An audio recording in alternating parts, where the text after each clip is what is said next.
एकत्रित सभी आदिवासी भील भाइयों और बहनों, आज हम भगवान बिरसा मुंडा का जन्मदिन मनाने के लिए यहाँ पर सभी एकत्रित हुए हैं। आदिवासी परिवार की ओर से यह कार्यक्रम आयोजित किया जा रहा है। आदिवासी परिवार की पाठशाला में पढ़े हुए हमारे कई सारे साथियों ने अभी भगवान बिरसा मुंडा और आदिवासी परिवार की जो योजना है उस संबंध में आपको बहुत कुछ बताया। हमारे बहुत सारे साथी आज बहुत अच्छा बोले।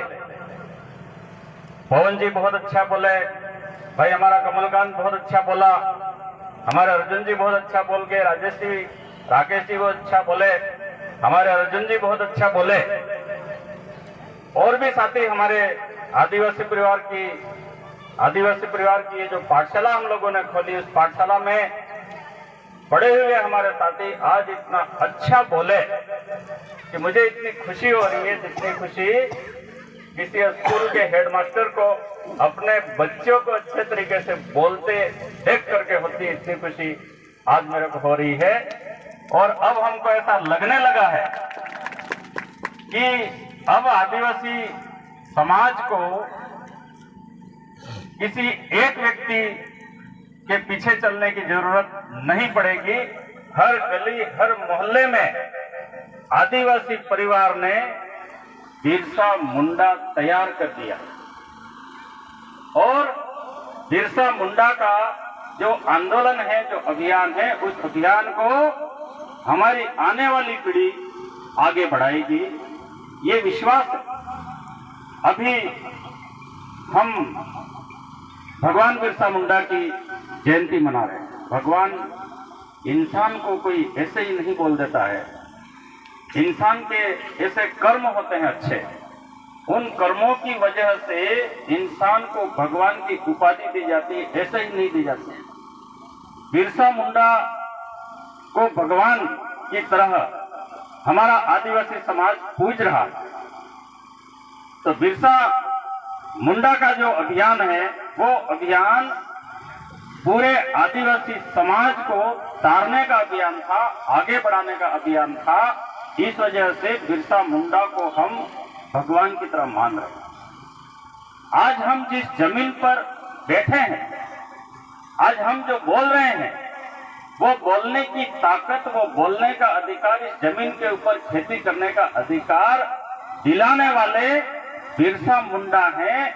इसलिए हम इनको भगवान की तरफ पूज रहे हैं। आज मैं यहाँ खड़ा होकर के बोल रहा हूँ, या हम जितने भी सरकारी कर्मचारी हैं आदिवासी जो नौकरी कर रहे हैं, और नौकरी करने वालों को आज 50-50 हजार रुपया, लाख रुपया, 2-2 लाख रुपया तनख्वाह मिल रही है, तो वो तनख्वाह दिलवाने के लिए कुर्बानी देने वाला व्यक्ति बिरसा मुंडा है। इस वजह से वो हम सबका भगवान।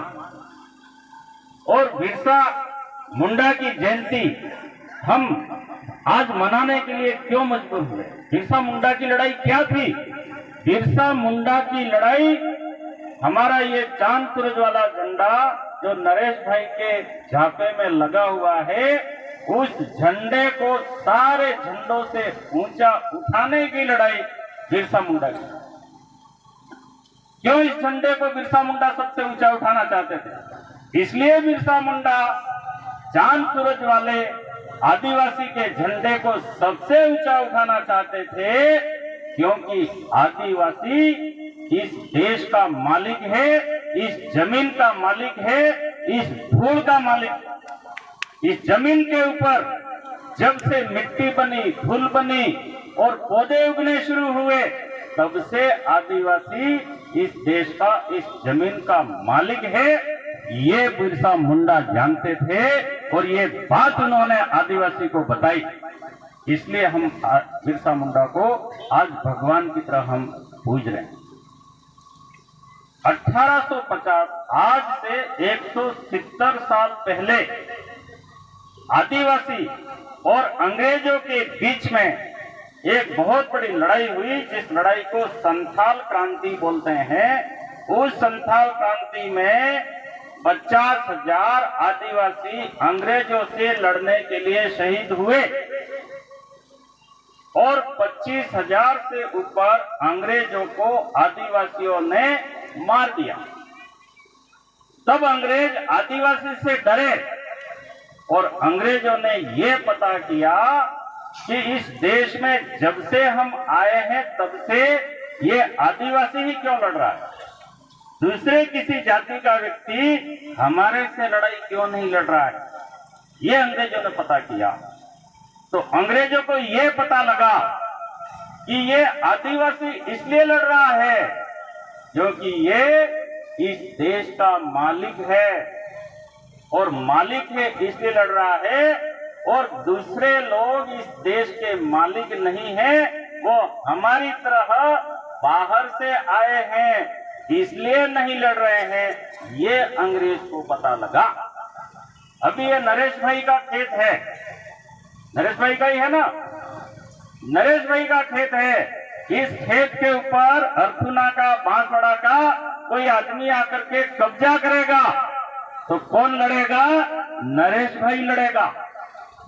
और यहां पर अगर लड़ाई खड़ी होगी तो मैं सहारनपुर गांव हूं, मैं चुपचाप मेरे सहारनपुर चला जाऊंगा, आप सब लोग अपने अपने गांव चले जाओगे, कोई नरेश भाई के लिए लड़ने के लिए यहां नहीं आएगा। लेकिन नरेश भाई, उसके भाई, उसका बाप, उसकी माँ और उसके परिवार के लोग इस खेत के लिए लड़ेंगे, क्योंकि ये खेत नरेश भाई के खाते का खेत है, नरेश भाई के नाम से इस खेत का पट्टा है।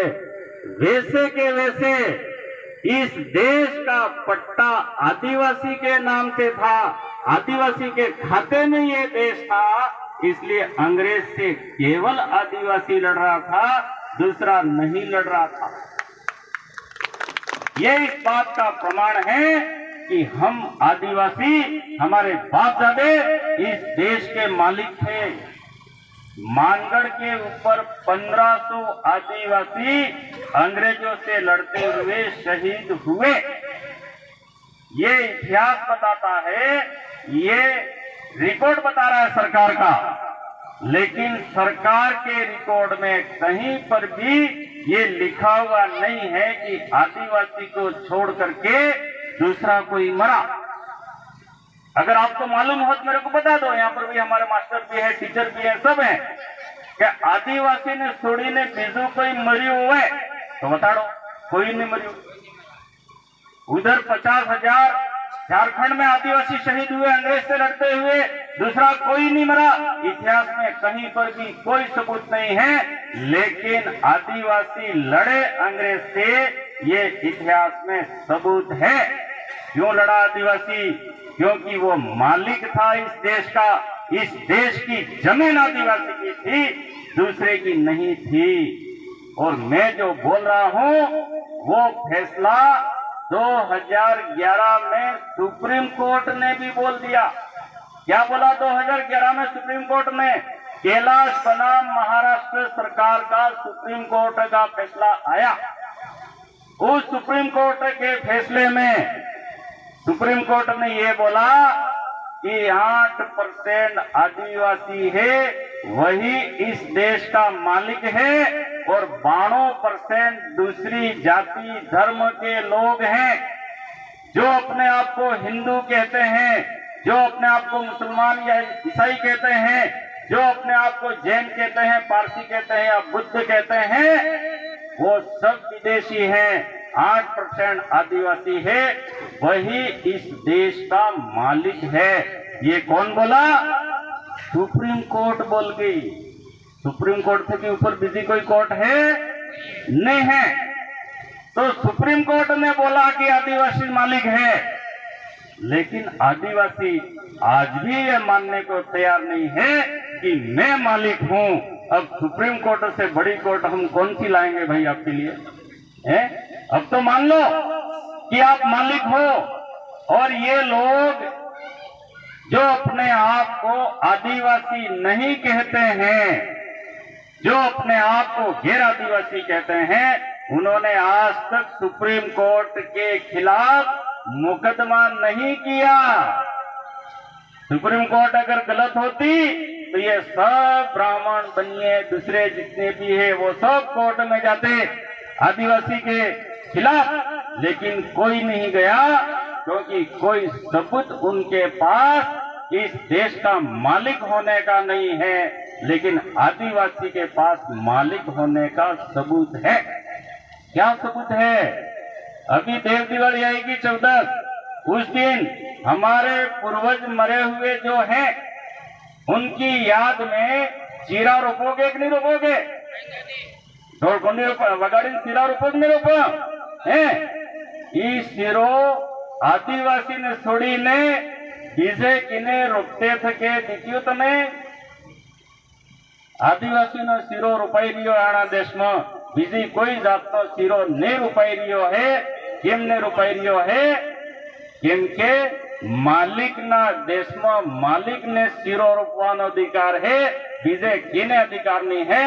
આપણે બાપ દાદા ને રૂપવા દેતા હતા, આ બિરસા મુંડા ને રૂપવા દેતો હતો અને હાથના આદમી ને રૂપવા દેતા હતા કે તમે બહાર ન હો, જયા દેશના આવેલું હો એના દેશમાં જઈને તમારો શીરો રૂપો, અમારે દેશમાં નહીં।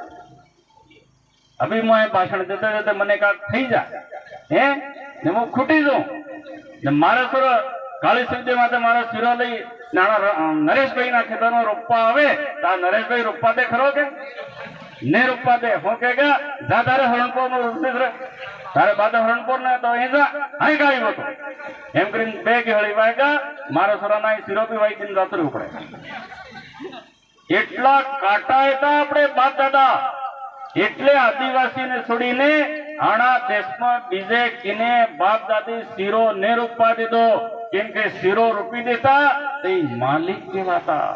એટલા કાટા હતા બાપ દાદા। मानगढ़ माटे स्वदेशी भील आदिवासी शहीद थिया।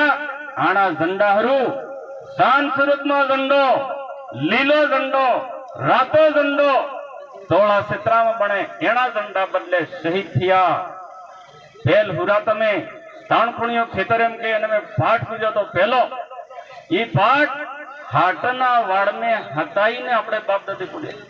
एटलो काटो तो आ झंडो छड़ापोनो केम? केम के आ झंडो आना देशना मालिक नो झंडो है। आ झंडो खत्म थई जाए तो मालिक ने ओळखेण खत्म थई जाए ने मालिक ने ओळखेण खत्म थई जाए तो 92% बाहर ना आवेला है ये आपणे आपने आना देशनो मालिक घोषित कर ने ई काम पूरी कोशिश ई करी रह्या है। 1850 में लड़ाई चालू थई ने 1855 ने 69 આવતે આવતે અંગ્રેજ ને હરાવી દીધા આપણે બાપ દાદા ને અંગ્રેજ ને હરાવીને કાયદો લખાવ્યો। હું કાયદો લખાવ્યો કે आदिवासी इस देश का मालिक है और बाकी सब विदेशी हैं। तो इस देश की जमीन पर अगर सरकार बनानी है तो सरकार की कमाई का आधा हिस्सा आदिवासी को देना पड़ेगा। आ खेतर नरेश भाई नो है।